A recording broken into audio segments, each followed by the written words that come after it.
అని కూడా చూసాం. నేను చాలాసార్లు మీ మధ్య మాట ఉపయోగించాను. The women can make the society, the women can break the society. కాబట్టి ఆడవాళ్ళు ఒక విస్ఫోటనంగా, అంటే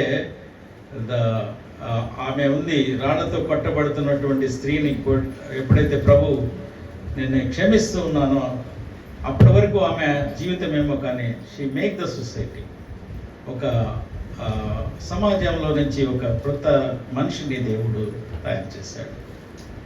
యేసయ్య మాట్లాడాడు. అలాగే సమరయ స్త్రీతోటి ప్రభు మాట్లాడినప్పుడు షీ బ్రేక్ ద సొసైటీ, కొండ అక్కడ వదిలేసింది. షీ బ్రేక్, ఒక బ్రేక్ కొట్టేసి వెళ్ళిపోయింది, సుకారం మొత్తాన్ని మార్చేసింది. The one women break the society. ఇటీవల నేను ఒక 4 రోజుల నుంచి నేను సిద్ధపడుతున్నటువంటి ఈ సమరయ స్త్రీలో వేరే ఒక థాట్ తోటి నేను రేపు సెమినార్లో మాట్లాడాలని సిద్ధపరచుకుంటున్నాను.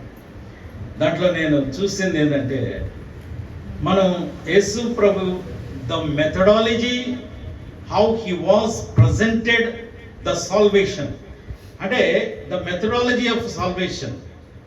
నా మాటలు కొంచెం పోష్గా ఉంటాయి, క్లాసికల్గా.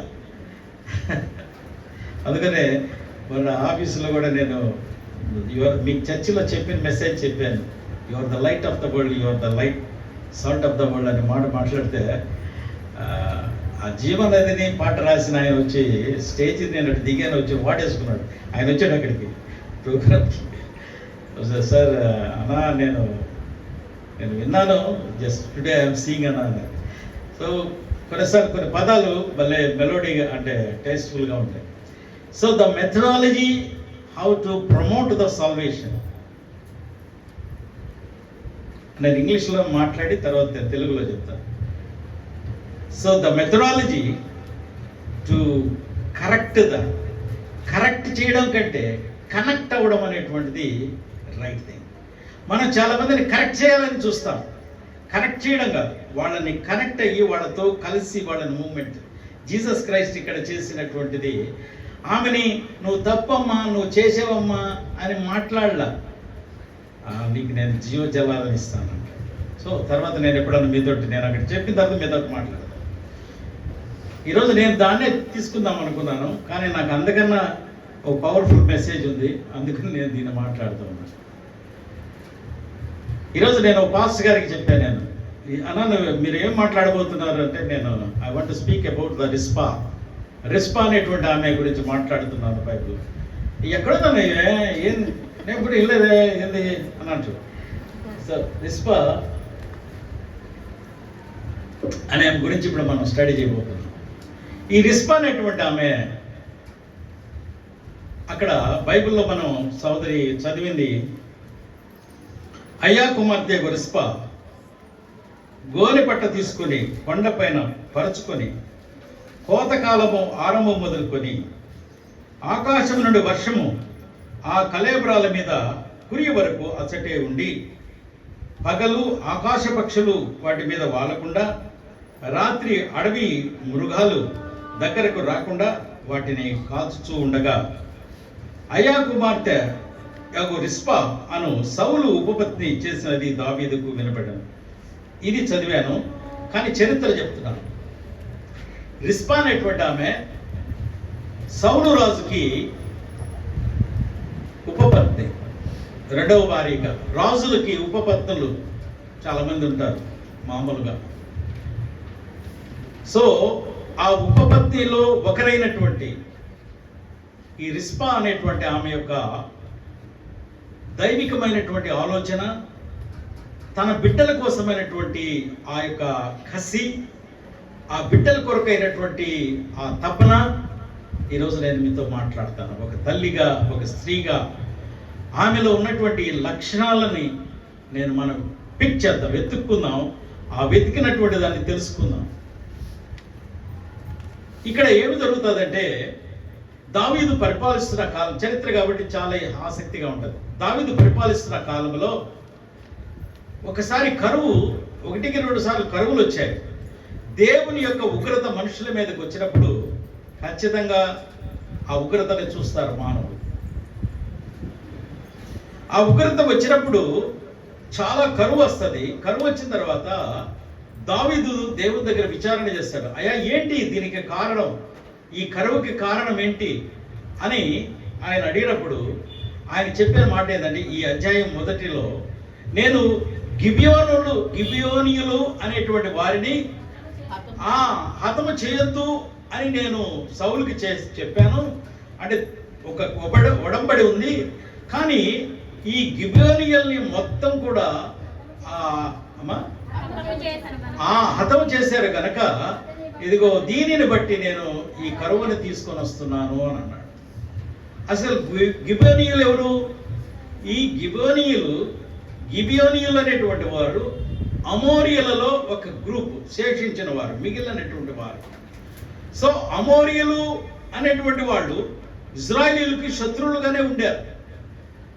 కానీ ఒకానొక సమయంలో ఈ గ్రూప్ ఆఫ్ పీపుల్, గిబియోనియల్స్ అనేటువంటి వాళ్ళు యెహోషువ కాలంలో మోషే కాలంలో సహాయం చేస్తారు. అప్పుడు ఏం చేస్తాడంటే, యెహోషువ గ్రంథం చూద్దాం,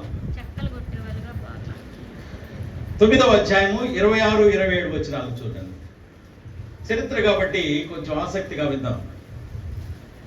యెహోషువ గ్రంథం 9వ అధ్యాయము.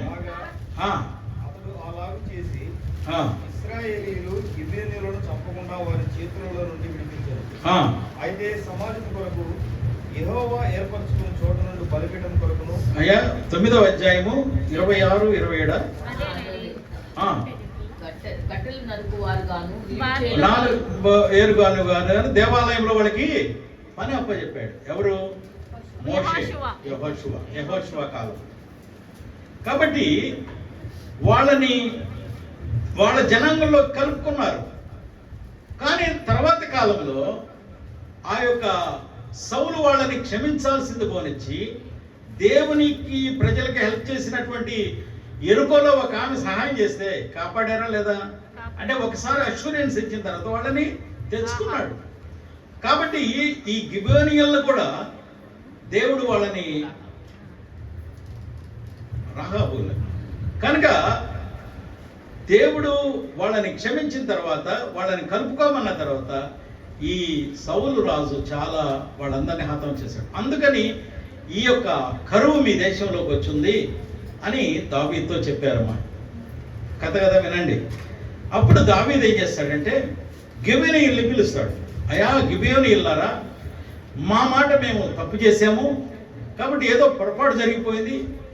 దేవుడు ఈ కరువును తీసేయాలంటే మీ పక్షంగా నేను ఏదైనా చేయాలా? నన్ను ఏం చేయమంటారు?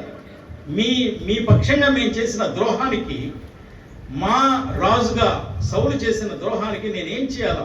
ఇప్పుడు మేము ఎట్లా అని అన్నప్పుడు వాళ్ళు ఏమంటారంటే, అయ్యా మేము ఎంతమంది చచ్చిపోయామో అంతమంది మిమ్మల్ని చంపేయాలని లేదు, కానీ మాకు ఒక 7గురిని, అంటే ఆ సౌలు రాజు యొక్క సంతానంలో వాళ్ళని ఒక 7గురిని మాకు మీరు అప్పచెప్తే మేము దాన్ని ఉరి తీస్తాము, కాబట్టి దాంతో ఆ కాంపన్సేషన్, ఆ నష్టము మేము ఒప్పుకుంటాము అని ఒప్పందపడతారు. అప్పుడు దావీదు వెతకడం మొదలు పెడతాడు. వెతకడం మొదలు పెట్టినప్పుడు యోనాతాను కుమారుడు మెషిబోతు కూడా ఉన్నాడు, ఇంకో పేరు. కానీ అతను కుంటేవాడు. వాళ్ళని కాకుండా సౌలు రాజు యొక్క ఉపపత్తుల్లో ఉన్నటువంటి ఒక 7గురిని ఆయన వాళ్ళ చేతికి అప్పచెప్పాడు. వాళ్ళకి అప్పచెప్పినటువంటి వాళ్ళల్లో ఆ యొక్క సౌలు రాజు యొక్క ఉపపత్ని అయినటువంటి రిస్పా, మరొక మురియా అని ఉంటుంది, వాళ్ళు ఎవరంటే ఆమె మీకాలు అని ఉంటుంది కింద. సో వాళ్ళ బిడ్డలు ఒక 7గురిని ఆ గిబియోనీయులకి వదిలేశారు. వాళ్ళు ఏం చేస్తారంటే ఆ 7గురిని ఉరి తీస్తారు. ఇది చరిత్ర. అంతటితోటి వాళ్ళ పగ, వీళ్ళు వాళ్ళ పక్షంగా చేసినటువంటి అన్యాయం, వీటికి కాంపన్సేషన్, నష్టాన్ని పరిహరించడం అనేటువంటిది ఒక తీర్మానం జరిగిపోయింది. ఆ జరిగిన తర్వాత ఇక్కడ కరువు ఆగిపోతుంది. ఇది బైబిల్లో సమూయేలు గ్రంథంలో మనం చూస్తాం. అయితే ఇక్కడ రిస్పాని మనం పర్టికులర్గా ఎందుకు ఇక్కడ మాట్లాడుతున్నామంటే, ఎప్పుడైతే ఆ ఉరి తీశారో, ఆ ఉరి తీసిన దగ్గర ఒక అది నిర్మానుష్యమైనటువంటి అరణ్య ప్రాంతము, కొండల ప్రాంతము. అక్కడికి ఆమె వెళ్ళి 6 మాసాలు ఆ శవాల దగ్గర కాపలా కాసింది. పగలు పక్షులు వచ్చి గోనెపట్ట దగ్గర తీసుకొని ఆ పక్షులు ఆ శవం మీద ఉన్న మాంసాన్ని తింటాయేమోనని ఉసురుతూ, రాత్రుల్లో కర్ర నిప్పు దగ్గర పెట్టుకొని మృగాలు రాకుండా అడవిలో కాపలా కాసింది 6 మాసాలు.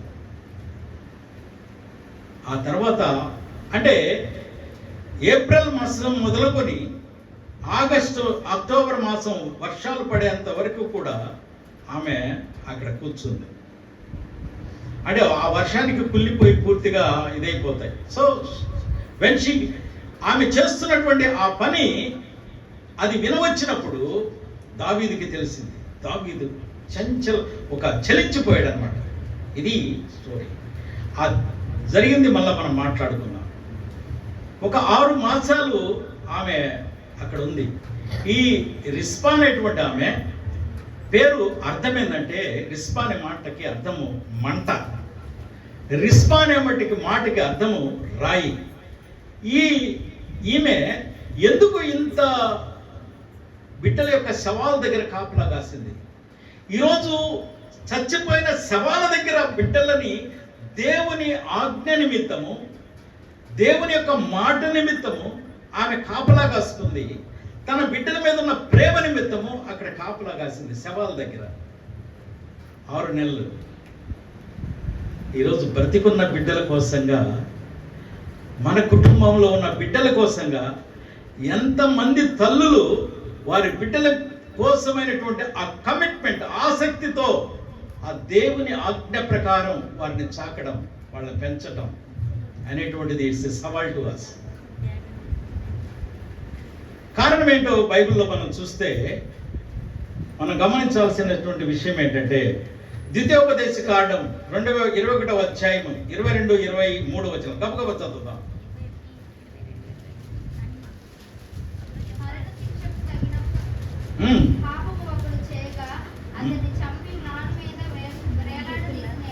వేరేలాంటి తీసిన ఎడలా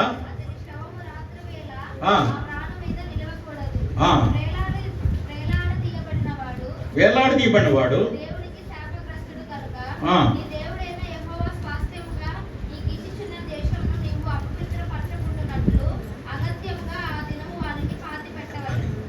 సో ఇక్కడ పాతి పెట్టాలి ఆ రోజు సాయంకాలానికి.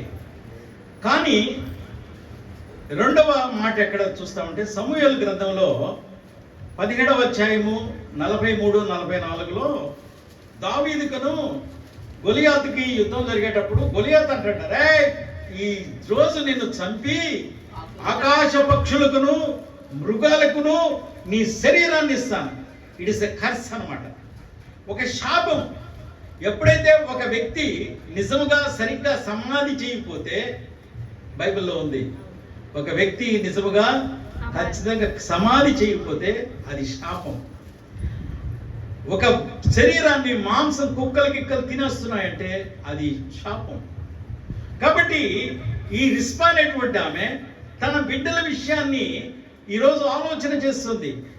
పక్షులు తీసుకొని వెళ్ళిపోతాయి, జంతువులు తినేస్తాయి, ఇది నా బిడ్డలకి ఇది శాపం. ఒకవేళ ఇదిగో కాంపన్సేషన్, ఇదిగో గిబియోనియల్ని మేము హతం చేశాం కాబట్టి ఆ రాజు యొక్క నిర్ణయాన్ని నేను సరసా వహిస్తున్నాను, కానీ నా బిడ్డల యొక్క శవాలను ఏ విధమైనటువంటి అపవిత్రత జరగకూడదని ఆమె కాపలా కాస్తా ఉంది. అది ఆమెలో ఉన్నటువంటిది. ఈరోజు రిస్పా గురించి ఒకసారి మనం చూస్తే, రిస్పా ఆమె సౌలు రాజు యొక్క ఉపపత్ని. సౌలు రాజు చనిపోయిన తర్వాత ఆ సౌలు రాజు యొక్క సేనాధిపతి అయినటువంటి అబ్నేరు ఆమె మీద కన్ను వేస్తాడు. ఆమెని బలత్కరిస్తాడు. బలత్కరించింది అంటే ఆమె జీవితంలో ఆమె ఇదిగో నా భర్త నాకున్నాడు అని అనుకుంటే భర్త మిస్ అయిపోయాడు. తన ఒంటరితనాన్ని మీద ఒకడు దాడి చేస్తూ ఉన్నాడు. ఈ అబ్నేరు అనేవాడు ఒకవేళ పెళ్లి చేసుకుంటాడా? పెళ్లి చేసుకోకుండా వీడు ఈ అబ్నేరు అనేటువంటి ఆయన దావీదు రాజు దగ్గరికి వెళ్తాడు సౌలు రాజు చనిపోయిన తర్వాత. అలాంటి నేను స్టోరీ గబగబ చెప్పేస్తున్నాను. అలాంటప్పుడు యోవాబు అనేటువంటి సైన్యాధ్యక్షుడు ఎవరి దగ్గర ఉంటాడు? దావీదు దగ్గర ఉంటాడు. మరి ఈడొచ్చి నాకు పోటీకి వస్తున్నాడని ఈ యోవాబు అబ్నేర్ని చంపేపిస్తాడు. సో ఈ రిస్పా పరిస్థితి ఎలా ఉందంటే, ఒకటి భర్తను కోల్పోయింది, ఒకవేళ ఈడెవరైనా దగ్గర తీస్తున్నాడంటే ఇతను చనిపోయాడు. సరే, నా భవిష్యత్తు కాలంలో నాకు బిడ్డలు ఉన్నారు, ఈ బిడ్డలు నన్ను కాపాడతారులే అని అనుకుంటే ఈరోజు as the rule of the degree of the nation, దేశం యొక్క రూల్ ప్రకారం ఖచ్చితంగా మీకు తెలియదా, మన భారతదేశంలో కూడా బ్రిటిష్ గవర్నమెంట్ మీకు నేను స్వాతంత్రం ఇస్తాము, కానీ సుభాష్ చంద్రబోస్ని మాకు ఒప్పే చెప్పండి. యాక్సెప్టెడ్ ఆర్ నాట్ చెప్పండి. ఇప్పుడు గవర్నమెంట్ ఒప్పుకుందా లేదా? ఆజాద్ హిందూ ఫౌజ్ అనేటువంటి స్థాపించినటువంటి సుభాష్ చంద్రబోస్ మాకు అప్పగించండి, మీకు మేము స్వాతంత్రం ఇస్తాం అన్నప్పుడు భారత ప్రభుత్వం నో నో అని అనలేదే, ఇచ్చింది. కొన్ని తీర్మానాలు అలా నేషనల్ డిక్రీస్ అంటారు, అవి ఉడంబడి జరుగుతుంటాయి. దాన్ని శిరసావహించడం కూడా దేశాన్ని మనం గౌరవించడమే. కాబట్టి ఇప్పుడు రిస్పా ఇదిగో నా బిడ్డలు నేను ఇవ్వడానికి లేదు, యాజ్ పర్ ద గవర్నమెంట్ లా ఆ డిగ్రీ ప్రకారం, డిగ్రీ అంటే శాసనాన్ని ప్రకారం ఆమె ఒప్పేసుకుంది. ఈరోజు చూడండి, షీ లాస్ట్ హర్ హస్బెండ్. ఒకవేళ అబ్నేర్ ఆమెను కానీ ఆమెను కానీ చేసుకొని ఉంటే షీ విల్ బి ప్రొటెక్టెడ్. కానీ తను చచ్చిపోయాడు. బిడ్డలు ఏమైనా కాపాడతారంటే బిడ్డలు ఆమెకి దూరం అయిపోయారు. So everything she lost. అలాంటి ఒక బలహీనమైనటువంటి స్థితిలోకి వెళ్ళిపోయింది ఆమె. డిప్రెషన్లోకి వెళ్ళిపోయి ఉండొచ్చు. ఆమెని దగ్గర తీసినటువంటి మనుషులు లేరు. ఒక రాచరికంలో ఉంది మనిషి, ఒక రాజు యొక్క ఉపపత్నిగా ఉంది, కానీ ఈరోజు ఏమీ లేనటువంటి ఒక పరిస్థితుల్లో ఉంది. కానీ షీ హ్యాడ్ అబౌట్ ద ధర్మశాస్త్రాన్ని గురించి ఒక అవగాహన ఉంది. ఇదిగో వేలాడదీయబడుతున్న వాడు శాపగ్రస్తుడు, వాడు ఆ యొక్క సాయంకాలానికి వాడు కానీ పూడ్చిపెట్టగలిగితే వాడు మంచోడే.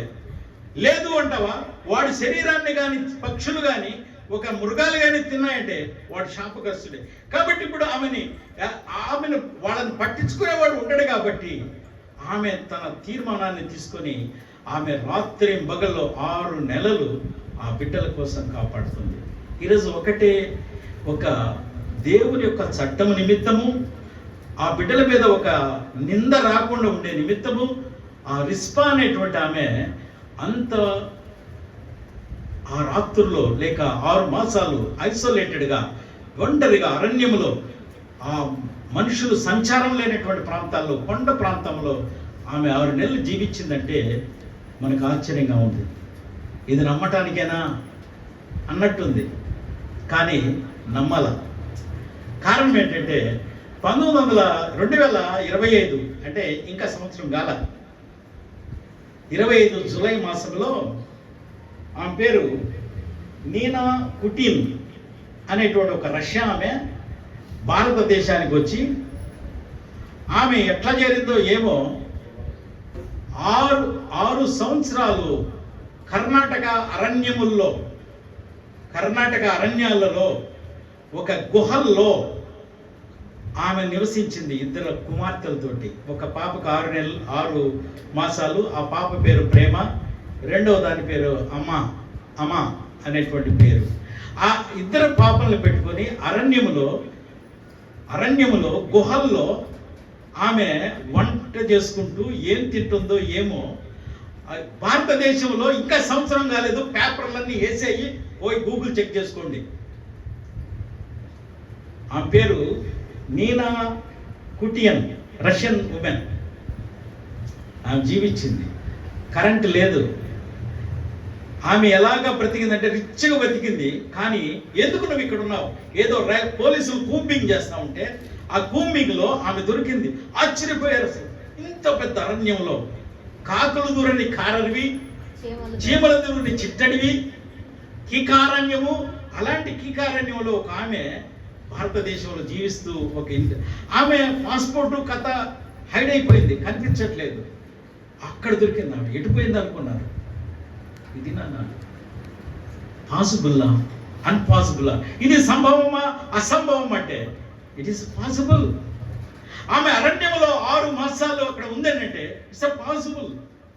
ఈరోజు ఒక చనిపోయినటువంటి శవాలను, బిడ్డల యొక్క శవాలను కాపాడుతున్న తల్లి, ఒక నింద రాకుండా, శాపానికి వాళ్ళు కాకుండా, క్రిస్తునందు ప్రియమైన వాళ్ళ ఇట్స్ ఎ ఛాలెంజ్. ఆమె యొక్క ఆసక్తిని ఈరోజు నువ్వు నేను గ్రహించాలా. She has the interest on the word of God. దేవుని యొక్క మాట మీద ఆమెకుంది, తన బిడ్డల మీద కూడా తనకు ప్రేమ ఉంది. ఈరోజు తల్లులందరికీ, మహిళలకు, ఈరోజు మీకు మీ బిడ్డల మీద, ఇదిగో మనం దేవుని ఒక శాపం నా బిడ్డ మీదకి రాకూడదు, ఒక విధమైనటువంటిది లోకంలో నుంచి, ఆ లోకంలో ఉండే ఆ మృగాల లాంటి మనుషులు లేక పక్షుల లాంటి మనుషులు, సాతాను యొక్క గుర్తులు ఇవన్నీ, ఇవి మా మీద వాళ్ళు వాడకుండా కాపాడుతున్నట్టు ఒక గోనెపట్ట తీసుకొని ఆమె తొరంపుట కూర్చుందంటే, ఈరోజు బ్రతికున్న బిడ్డల కోసం నువ్వు గోనెపట్ట కట్టుకొని ప్రార్థన చేయాలి. That is the thing. ఈరోజు ఈ మహిళా దినోత్సవం రోజు మన బిడ్డల్ని, ఆమె గోనెపెట్ట చేతిలో ఉంది. ఈరోజు గోనెపెట్ట దేనికి సాదృశ్యం అంటే నీ సింప్లిసిటీ, నీ సింపుల్నెస్. నువ్వు ఆయన దగ్గర, ఇదిగో నేను రిక్తులనయ్యా అనే దానికి సాదృశ్యం. క్రీస్తునందు ప్రియమైన వాళ్ళ ఈరోజు భర్తని కోల్పోయింది, ఇదిగో తనను ఆశించినటువంటి మనిషిని కోల్పోయింది. ఆధారపడదాం అనుకుంటే, ఇదిగో ఇది తన బిడ్డల్ని కోల్పోయింది, ఒంటరి మనిషిగా మారిపోయింది, దుఃఖంలో ఉంది. చాలా మంది జీవితాల్లో ఈరోజు ఉమెన్స్లో మనం గమనిస్తుంటాం. Maybe the things are happening around us, కానీ ఆమె తనకున్న ఆసక్తి తన బిడ్డల మీద, ఇదిగో ఆమె చేస్తున్నటువంటి ఆ సాక్రిఫికేషన్, ఆమెలో మనం చూస్తున్నటువంటివి. ఒకటి, షీ హాస్ ద ఫెయిత్ఫుల్, ఆమె విశ్వాసము కలిగినటువంటిది, ఇదిగో ప్రేమలో ఒక త్యాగాన్ని కలిగినటువంటి స్త్రీ. She became a quiet witness for the nation. ఆ యొక్క దేశానికి, ఇదిగో రిస్పా ఇలాగా ప్రవర్తిస్తుంది అనే విషయము దావీదుకి తెలిసింది. దావీదు చలించిపోయాడు. She became as the witness. ఈరోజు కొంతమంది ఒంటరి జీవితాలు, it is the witness to the people. మనుషులకి, లోకానికి అదొక సాదృశ్యంగా, ఒక సాక్ష్యంగా మారింది. రిస్పాలో మరి యొక్క క్వాలిటీ నేను చూస్తున్నది ఏంటంటే, ఆమెలో షీ హ్యాస్ ద కరేజ్, ఒక ధైర్యం ఉంది, అండ్ రైటియస్నెస్, ఆ నీతి కూడా ఆమెలో కనిపిస్తుంది. క్రీస్తునందు ప్రియమైన వాళ్ళరా, ఈరోజు ఎందుకు వై వీఆర్ లర్నింగ్ అబౌట్, ఈరోజు బైబిల్లో చాలా మంది పేర్లు లేవు, but the Holy Spirit has been written the name of the Rizpah. Rizpah యొక్క పేరు ఎందుకు రాశాడు అని అంటే, you have to know about her. ఆమె గురించి మనం తెలుసుకోవడానికి ఈ మహిళా దినోత్సవంలో ఫ్రమ్ ద బైబిల్లో నుండి రిస్పా అనేటువంటి ఒక ఎక్సలెంట్ క్యారెక్టర్ని మనం చూస్తున్నాం. తన బిడ్డల మీద శాపం యొక్క ఆనవాళ్ళు రాకుండా, ఇదిగో తన ప్రేమను త్యాగం చేస్తూ, తన ధైర్యంతో అక్కడ నిలబడుతున్నటువంటి ఒక రిస్పాని చూస్తాం. ఈరోజు it is one of the model to us. అదొక మనకి మాదిరిగా ఉంది. కేవలం పోయి అరణ్యంలో కాదు, ఈరోజు మనం మన ఇంట్లో ఉన్నటువంటి విషయాల్లో, ఇదిగో మన బిడ్డలను లేక మన కుటుంబాన్ని, ఇదిగో ప్రొటెక్ట్ చేయగలిగినటువంటి ఉమెన్గా మనం ఉండాలి. కనుక ఈరోజు ఆసక్తి కలిగి ఉండడం, ఆ యొక్క ఆసక్తి కలిగినటువంటి ఉమెన్గా నేను ఆమెని గమనిస్తున్నాను. అలాగే మనం బైబిల్లో రెఫరెన్స్ చూస్తూ ఉన్నాం. కొన్నిసార్లు ఎందుకు ఇలా వస్తాయి అని అంటే, ఇదిగో బైబిల్ చెప్తున్నాను, ఆ యొక్క సంఖ్యాకాండం 14వ అధ్యాయం 18 వచ్చినట్టే, తల్లిదండ్రులు అంటే ఓల్డ్ టెస్ట్మెంట్ ప్రకారం 14వ అధ్యాయం 18వ వచనంలో, దోషమును అతిక్రమమును పరిహరించువాడు అపరాధిని నిరపరాధిగా ఎంచువాడు ఎంచక 3-4 తరముల వరకు తండ్రుల దోషం కుమారుల మీదకి తెచ్చువాడై ఉన్నాడు. సౌలు చేసిన తప్పు బిడ్డల మీదకి వచ్చేస్తుంది. కొన్నిసార్లు అవి మనకు కనిపించవండి, అవి ఆ కర్స్ కొన్నిసార్లు వస్తుంటాయి. దేవుని సన్నిధిలో దాన్ని మనం క్లారిఫై చేయాలని నేను ఎప్పుడో ఒకసారి లాంగ్ ఎక్కువ చెప్పాను. రెండవది, ఇప్పుడు ఆసక్తి కలిగి ఉండటం. కాబట్టి ఈరోజు బీయింగ్ ఒక విశ్వాసిగా, తల్లిగా, లేక మనం ఎలాంటి ఆసక్తి కలిగి ఉండాలా? ముందు మనం తిమోతి పత్రికలో చూస్తే ముందు మన జీవితాలలో ఈ మాటను మనం నేర్చుకుందాం. 1 తిమోతి పత్రిక 5వ అధ్యాయము 6వ వచనాన్ని. సుఖభోగములు యందు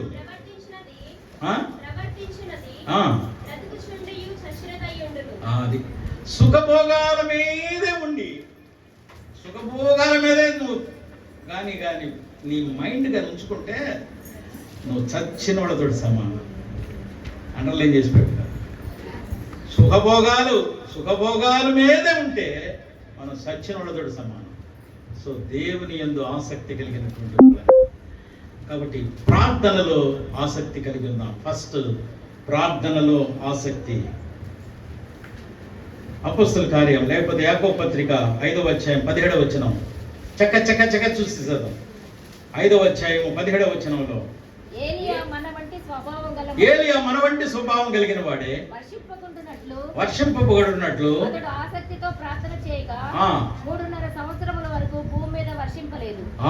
అతడు మరలా ప్రార్థన ఆసక్తితో ప్రార్థన చేయడం. ప్రార్థన ఎలా ఉండాలో మన ప్రార్థన? ఆసక్తి, క్యాజువల్గా కాదు, వచ్చిపోవడం కాదు. ఆసక్తి కలిగినటువంటి ప్రార్థన. ఆసక్తి కలిగిన ప్రార్థన. రెండవది, నేను టైం లేదు కాబట్టి తొట్టలాగి చేద్దాం. రెండవది, వాక్యములో ఆసక్తి కలిగి ఉండాలి. అపోస్తల కార్యం 17వ అధ్యాయం 10వ వచనంలో ఆ బెరియా సంఘము, మాస్టర్ గారు ఎప్పుడు ప్రార్థన చేస్తుంటారు. బెరియా సంఘం ఎట్లా ఉందంట? దేంట్లో? వంటలు చేసుకోవడానికి, అందరికి పూలు పెట్టుకోవడానికి కాదు. దేంట్లో ఆసక్తి ఉందామే? చూడమ్మా చదువు. అయితే బెరియా కూడా పౌలు దేవుని వాక్యము ప్రచురించినప్పుడు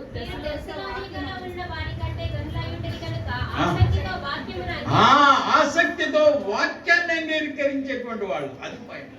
ఆడ లాక్కోవాలి. ఏంది? వాక్యములో ఆసక్తి. ఒకరి ప్రార్థనలో ఆసక్తి. ఏలియా విషయంలో చూస్తే, ఇక్కడ చూస్తే బెరియన్ సంఘం ఎలా ఉందంటే వాక్యములో ఆసక్తి కలిగినటువంటి వాళ్ళు. తర్వాత దేవుని యందు ఆసక్తి కలిగి ఉండడం. సంఖ్యాకాండం 25వ అధ్యాయం 13వ వచనంలో, సంఖ్యాకాండము అది నిత్యమైన యాజక నిబంధన అతనికి అతని సంతానములకు కలిగి ఉండెను. ఏలయనగా అతడు దేవుని విషయమందు ఆసక్తి గలవాడై ఇజ్రాయేలు నిమిత్తం ప్రాయశ్చిత్తము చేసెను. రైట్. ఎవరు ఈయనంటే ఫినహాస్. ఇతను అహరోను యొక్క మనవడు. అక్కడ వాళ్ళు మోయాబీయుల అమ్మాయిల్ని తెచ్చి పాడు చేయడానికి తీసుకు. క్రిస్టియన్, ఇప్పుడు బాగా క్రిస్టియన్స్ కొన్నిసార్లు ఉన్నప్పుడు ఎట్టొకట పాడు చేయడానికి తీసుకెళ్తారు. అంటే నాకు ఒక అనుభవం ఉంది. మెడ్రాస్లో నేను కాలేజీ చదువుతూ ఉన్నప్పుడు నేను 7 ఉండే ఒక రూమ్లో ఉంటే 7 ఏంటి, నేను సినిమాకి రాను, సెకండ్ షోకి రాను, నేను పండుకోవాలన్నా. అంటే ఒక మలయాళీ ఒకడు, తెలుగువాడు ఒకడు, ఒక అస్సామీ వాడు నా క్లాస్ రూమ్మేట్స్. ఇద్దరు నేను ఎంత పండుకున్నా 2 రెక్కలు చెయ్యేసేసి ఒక అరఫర్లాంగ్ రూమ్లో నుంచి పట్టుకొని వెళ్ళేసి సినిమాకి రాను అట్టే పో అని. ఎక్కడ పోతాం? అరగంట, ఒక చాలా దూరం తీసుకొచ్చేసారు. ఇక నేను వాళ్ళతో మళ్ళీ సినిమా పోతుంది. అనుభవాలు చెప్తున్నాను. కొన్నిసార్లు బలవంతంగా ఈ మోయాబీయులని తీసుకొచ్చి, ఆడవాళ్ళని తీసుకొచ్చి ఇజ్రాయేలీలతోటి తప్పు చేయించాలని ప్రయత్నం చేసినటువంటి 2-3 ఇతను ఏంటంటే ఈటు తీసుకొని చంపేశారు. అంటే ఆ రోషం ఒక ఫ్లెక్స్ వేయాలంటే పాస్టర్ గారు చెప్తే రోషం ఉండాలా. క్రిస్టియన్ పుట్టినప్పుడు ఆ ప్రభు కోసమైన రోషం ఉండాలా. పుట్టుక నువ్వు యేసు ప్రభుని కొలుస్తున్నప్పుడు ఆ రోషం ఉండాలా, ప్రకటించాలా, ఆయన కొరకు సాక్షులుగా ఉండాలా. ఆ ఫినహాస్ అనేవాడికి రోషం ఉంది యేసు కొరకు, దేవుని కొరకు. అందుకని దేవుని యందు ఆసక్తి ఉంది. అందుకని దేవుడు ఏం చెప్తాడు? వాడు అతని ఆసక్తిని చూసి చెప్తాడు, అతనికి నేను బాధ్యతలు ఇవ్వబోతున్నాను. దేవుడు ఎట్లా ఇస్తాడండి? ఎప్పుడు ఇస్తాడు? నీకు నీ ఆసక్తి ఉంటే కదా. నీకు నాకు చర్చిలో పని ఇవ్వలేదు, నాకు అది చేయలేదంటే నువ్వు కనిపిస్తాగా ఆసక్తితో. ఎందుకు ఫలానోడిగా ఇస్తున్నారు? ఆసక్తి. దేవుని యందు ఆసక్తి. క్రీస్తునందు ప్రియమైన వాళ్ళారా, ఈరోజు ఆసక్తి కలిగినటువంటి వ్యక్తిగా ఆ దేవుని యందు ఆసక్తి కలిగినప్పుడు. అలాగే దేవుని ఇంటి యందు ఆసక్తి కలిగి ఉండడం. 69వ కీర్తన 9వ వచనాన్ని చూద్దాం. నీ ఇంటిని గురించిన ఆసక్తి నన్ను భక్షించుతుంది. ఎవరో మాట దావీదు. నిర్గమకాండంలో కూడా ఉంది, టైం లేదు. నీ ఇంటిని గురించినటువంటి ఆసక్తి నన్ను భక్షిస్తా ఉంది. వస్తుంటాను నేను చర్చి దగ్గరికి, అయ్యా బయట కాగితాలు ఏరేయండి, నీళ్లు ఉన్నాయా లేవో చూసుకోవాలా. ఆసక్తి దేవుని ఇంటి కోసం ఆసక్తి. బయట ముందంతా రాళ్ళు ఇరగది గుచ్చుకుంటున్నాయి. అమ్మా మేరమ్మ దాన్ని సింహాలమ్మ అది చేయాలి. ఆసక్తి, కనీసం క్లీనింగ్లో ఆసక్తి, మందిరపు పరిచర్యలో ఆసక్తి, మంచినీళ్ళు పెట్టే దాంట్లో ఆసక్తి, లైట్లు ఏ లైట్ వెలుగుతుందా వెలగలేదా ఆసక్తి, నీ దేవుని మందిరంలో నువ్వు చేయగలిగిన పనులలో ఆసక్తి. రావడం పాడడం కాదు, వాళ్ళు చేసుకుంటారులే, కొంచెం ఆసక్తి. క్రీస్తునందు ప్రియమైన వల్లరా, ఈరోజు దేవుని ఇంటి యందు ఆసక్తి, దేవుని ఇంటి విషయాలలో నేను ఎప్పుడైనా ఇలాగా ఆలోచిస్తున్నప్పుడు కొంతమంది నాకు కనిపిస్తూ ఉంటారు. వాళ్ళలో సుశీల ఎప్పుడు నాకు ఫోన్ చేసి, అన్న ఈరోజు గురువారం నేను వచ్చేదా. So I know some of your, నేను అప్రిషియేట్ చేస్తాను. చాలామంది దేవుని పరిచర్యలో నాతో సహకరిస్తూ పనిచేస్తున్న వాటిని అందరికి నా వందన. సో ఇంకా కూడా ఆ భక్తిని ఆసక్తిని కలిగిన వాళ్ళంగా ఉందాం. తర్వాత దేవుని రాజ్యము విషయంలో ఆసక్తి.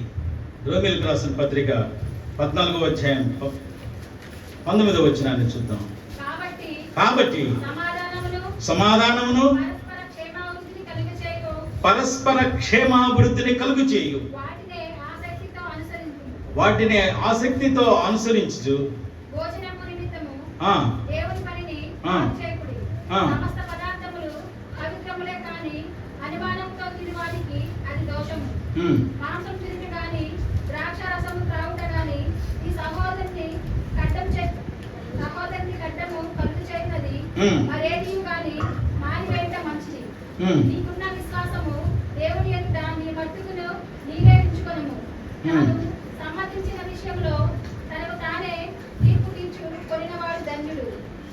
కాబట్టి ఇక్కడ సమాధానము పరస్పర క్షేమాభివృద్ధి యందు ఆసక్తి, దేవుని రాజ్యం గురించినటువంటి ఆసక్తి. 19వ అధ్యాయం 24 నుంచి 19 నుంచి 20 చివరి వరకు చదివితే అక్కడ మనకి తెలిసేది ఏంటంటే, భోజనం నిమిత్తము దేవుని పాడు చేయబడి.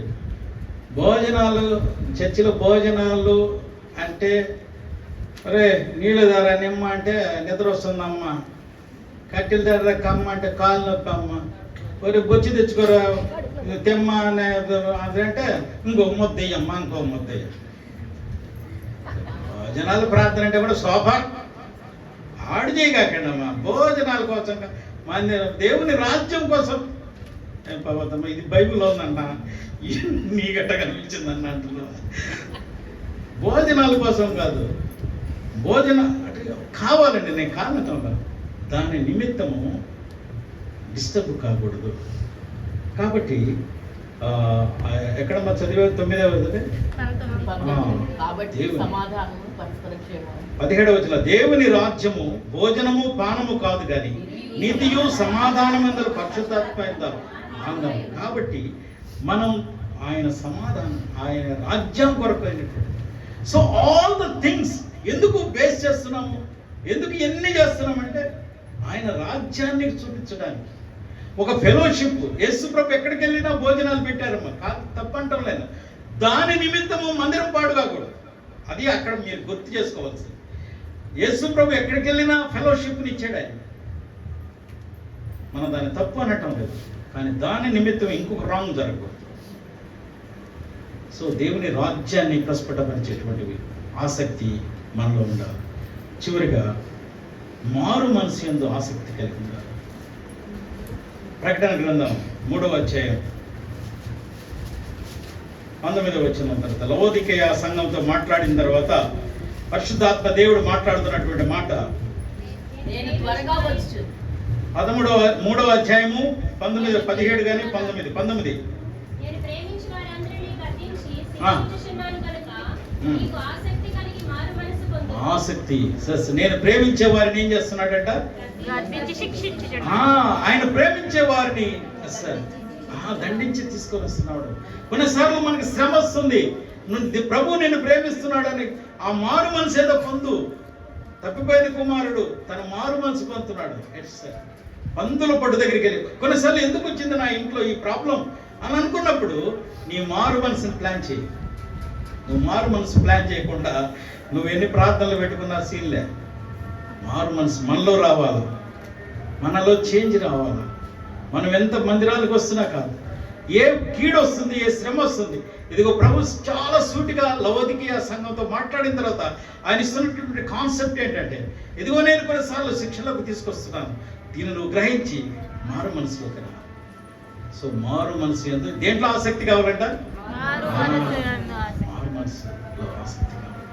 ఈరోజు రిస్పాలో ఉన్న ఆసక్తి ప్రతి స్త్రీలో సహోదరిలో, ఇదిగో చనిపోయిన బిడ్డల కోసం ఆమె దేవుని యొక్క శాపానికి ఆ బిడ్డలు రాకుండా. అప్పుడు ఏం చేస్తాడు తెలుసా? దావీదు ముగిస్తూ ఉన్నా ఆ దావీదు ఏం చేస్తాడంటే, ఎప్పుడైతే వినిపిస్తుందో చలించిపోతాడు. కింద మీరు చదవండి. ఆ తర్వాత పరిగెత్తుకు వెళ్ళిపోయి ఆ శవాలను దింపించి చక్కగా సమాధి చేస్తాడు. హల్లెలూయా. అంతటితోనే కాదు, ఎక్కడో సౌలు రాజు వాడు చనిపోయినటువంటి వాళ్ళ ఎముకల్ని తెప్పించి సో ఇప్పుడు ఈమె దగ్గర ఉన్నటువంటి మరి ఒక లక్షణం మనకేం కనిపిస్తుంది అంటే, రిస్పాలో she has the faithful, she has the sacrificial love, ప్రేమతో కూడిన త్యాగము, and she has the a quiet witness to the people, ఒక ఖచ్చితమైన సాక్షిగా ఉంది. And she has the righteous, ఆ నీతి కలిగినటువంటి ఆమె. ఆ తర్వాత ఆమెలో ఉన్నటువంటి మరొక లక్షణం ఏంటంటే, ఆమెలో కరేజ్, ధైర్యాన్ని కలిగినటువంటి ఆమె. ఇప్పుడు రాజును సైతం కదిలించగలిగినటువంటి రాజును సైతము as she became the motivation to the రాజు గజగజలాడిపోయాడు. అయ్యో రిస్పా ఇంత పని చేస్తున్నా. అప్పుడు ఆమె కారణంగా ఆ శవాలను 6 మాసాల తర్వాత తీసుకువస్తున్నాడు. చాలా మర్యాదపూర్వకంగా వాటిని బయలు చేస్తా ఉన్నాడు. అంతటితోటి కాదు, విడిపించబడినటువంటి సౌలు యోనతాన్ యొక్క బాడీస్ని, ఆ ఎముకల్ని తెప్పించుకొని సమాధి చేస్తున్నాడు. ఆర్డర్ఫుల్గా వాటిని ఖననం చేసినటువంటి వాడిగా చూస్తున్నాడు. ఈరోజు జ్ఞాపకం చేసుకుందాం, నీ ఆసక్తి ఎవరినన్నా కదిలిస్తుందా? It's a question. నీ ఆసక్తి దేవునిలో, ప్రార్థనలో ఆసక్తి, వాక్యములో ఆసక్తి, దేవుని ఇంటి యందు ఆసక్తి, ఇదిగో దేవుని వాక్యములోను, అదే రీతిగా దేవుని రాజ్యము కొరకైన ఆసక్తి, నీ యొక్క మారు మనసు యొక్క ఆసక్తి ఇంకొక మనిషిని మోటివేట్ చేయగలుగుతుందా?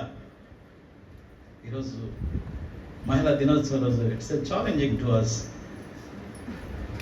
దయచేసి నేను చెప్తున్నాను, ఆడవాళ్ళు వాళ్ళని కరెక్ట్ చేయడానికి నేను ఇంక దాని మీద సూపర్ మెసేజ్ తయారు చేస్తున్నాను. Don't correct the people, you have to connect with the people. వాళ్ళని నీ ప్రేమతోటి వాళ్ళని కనెక్ట్ చేయి, అంతేగాని కరెక్ట్ కాదు. కరెక్ట్ అయితే ద్వేషిస్తారు నిన్ను. నీ ప్రేమతోటి కనెక్ట్ అవుతూ వాళ్ళని మార్గంలోకి తీసుకురావడానికి ప్రయత్నం చేయి. నెక్స్ట్ నేను మెసేజ్ ఇస్తాను, అది ఇది నన్ను ప్రభులో జ్ఞాపకం చేస్తున్నాను. రిస్పా యొక్క ఆ యొక్క మోటివేషన్ రాజును కదిలించిన రీతిగా ఈరోజు అనేక మందిని నీ యొక్క ఆసక్తి కదిలించగలిగినటువంటి ఆ గొప్ప నీతి, ఆ నమ్మకం నీలో ఉండాలి. ఇదిగో దేవుడు మన తరంలో ఉన్నటువంటి మన స్త్రీలందరినీ ప్రభు దీవించి ఆస్వాదించిన కాక. ప్రత్యేకించి సియోను సంఘంలో ఉన్నటువంటి ప్రతి స్త్రీ ఇదిగో వాళ్ళ కుటుంబాన్ని, వాళ్ళ బిడ్డల కోసమైనటువంటిది, ఇదిగో మృగాలు, కాకులు, పక్షులు, ఇదిగో లోకంలో ఉన్నటువంటి మనుషులు వాళ్ళని పెరక్కెత్తనకుండా కాపాడగలిగినటువంటి ఒక గొప్ప ప్రార్థనా యోధులుగా ఇదిగో మీరు ఉండాలని ప్రభులు జ్ఞాపకం చేస్తూ ఈ మాటలు ముగిస్తూ ఉన్నాం.